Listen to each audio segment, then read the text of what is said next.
ब्रज की जो मिट्टी है वो मिट्टी नहीं, उसको रज कहा जाता है। ब्रज की रज है वो। आप जाओ कभी वृंदावन में, देखो जो श्रद्धालु लोग आते हैं वो वृंदावन में पूरे कपड़े शर्ट उतार करके, बनियान उतार करके लौटते हैं ब्रज की रज में। लौटते हैं, क्यों लेटते हैं? क्योंकि उनको ये पता है इसी भूमि में हमारे ठाकुर ने सुंदर सुंदर लीलाएं करी है, इसी भूमि पर उनका अवतार हुआ। वही भूमि है जिस पर भगवान के पैर पड़े हैं। कहीं वो एक रज का टुकड़ा मिल जाए, उसका स्पर्श हमारे शरीर से हो जाए और हमारा भी जीवन धन्य हो जाए। जिसमें भाव होगा वही इस चीज को महसूस कर सकता है।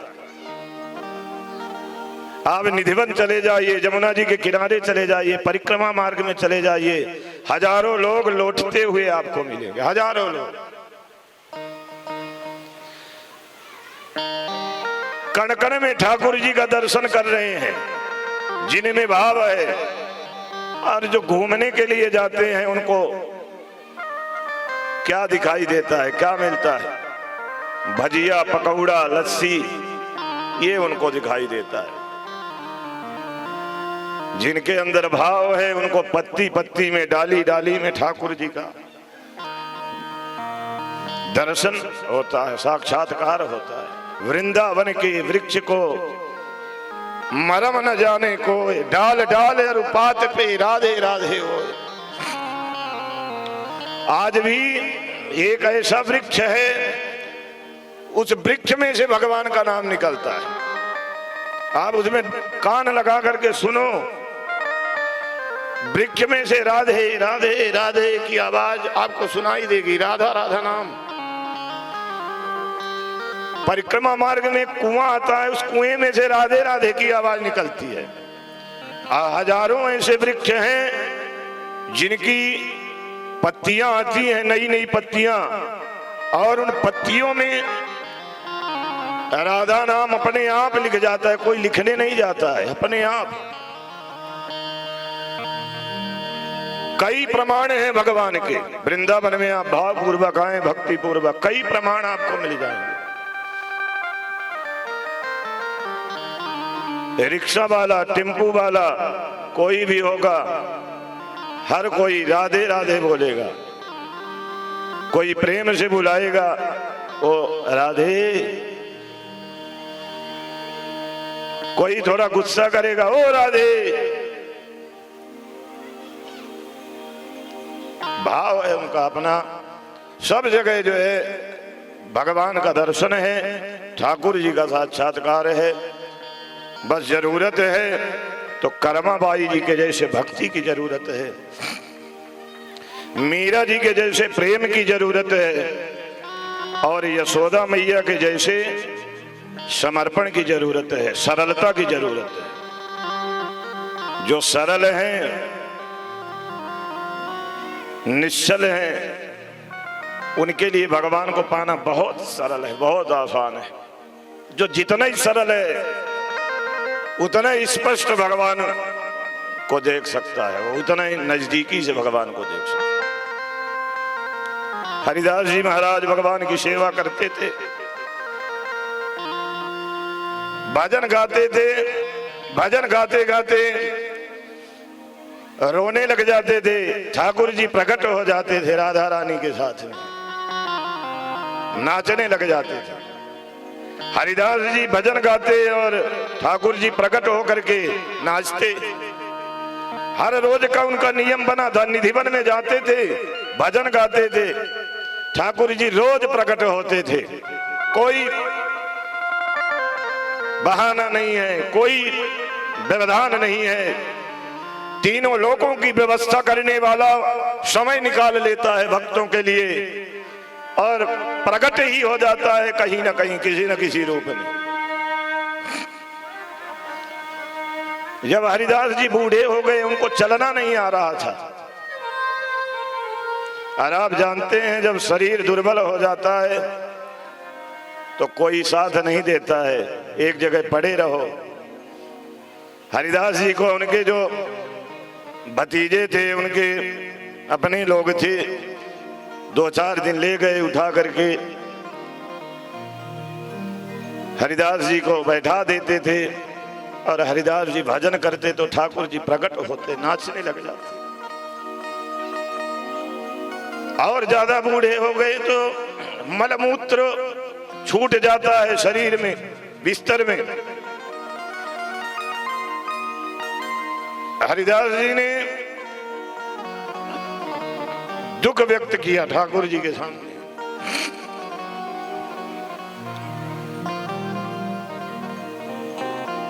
अब नहीं आ सकता, आपको भजन सुनाने के लिए नहीं आ सकता, आपको नचाने के लिए नहीं आ सकता। भगवान ने कहा कि अब आपको आने की जरूरत नहीं है, अब मैं स्वयं आऊंगा आपके पास में। और बिहारी जी की जो मूर्ति है, उस मूर्ति में भगवान हरिदास जी के लिए प्रकट हो जाते हैं। आज भी वो मूर्ति वृंदावन में विराजमान है। अब कोई लकड़ी की, कोई पत्थर की मूर्ति नहीं है, सजीव मूर्ति है। जिनको मूर्ति में हाथ लगाने का सौभाग्य प्राप्त हुआ है वो जानते हैं कि वो मूर्ति पत्थर की नहीं है। ऐसे आप टच करो तो ऐसा लगता है जैसे किसी के देह में हाथ लगा दिया हो, शरीर में हाथ लगा दिया।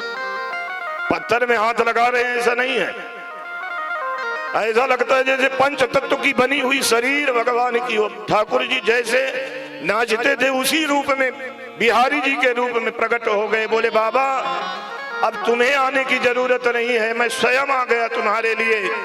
राधा रानी के साथ में भगवान बिहारी जी के रूप में आज भी विराजमान है और हजारों लाखों लोग रोज दर्शन करते हैं। दर्शन करने वाले भाव विभोर हो जाते हैं, ठाकुर जी को देखते रहते हैं, रोते रहते हैं, रुदन करते हैं। कनेक्शन उनका सीधा ठाकुर जी से जुड़ जाता है।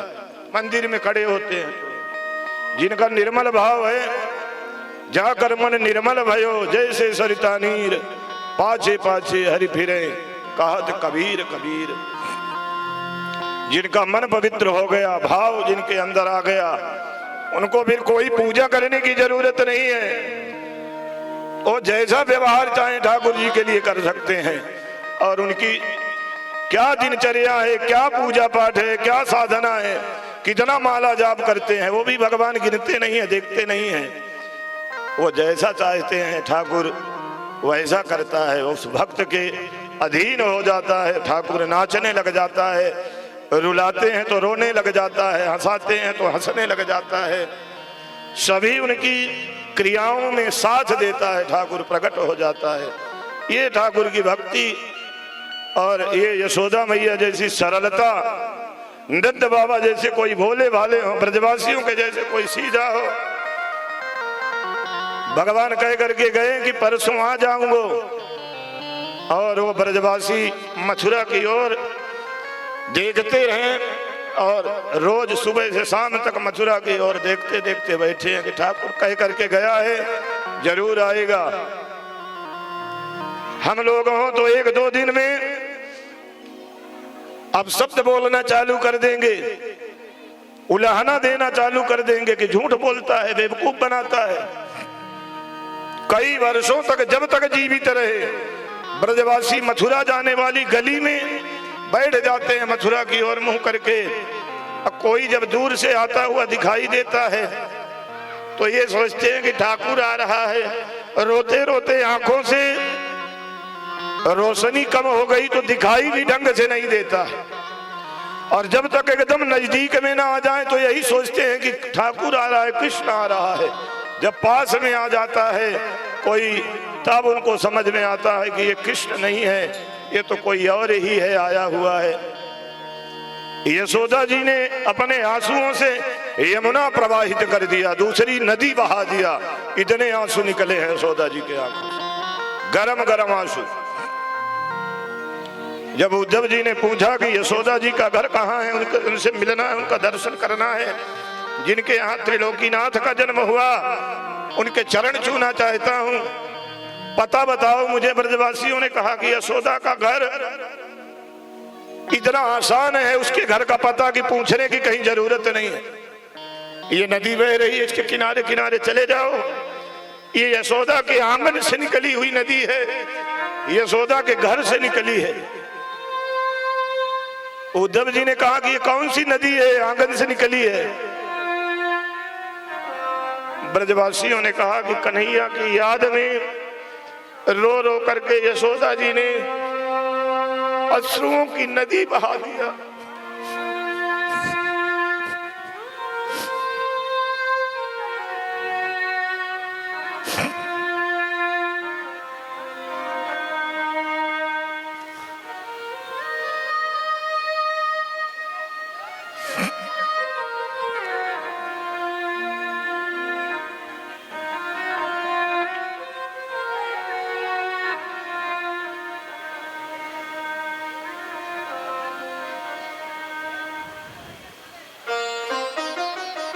बोली वृंदावन बिहारी लाल की जय। बोलिए भागवत भगवान की जय।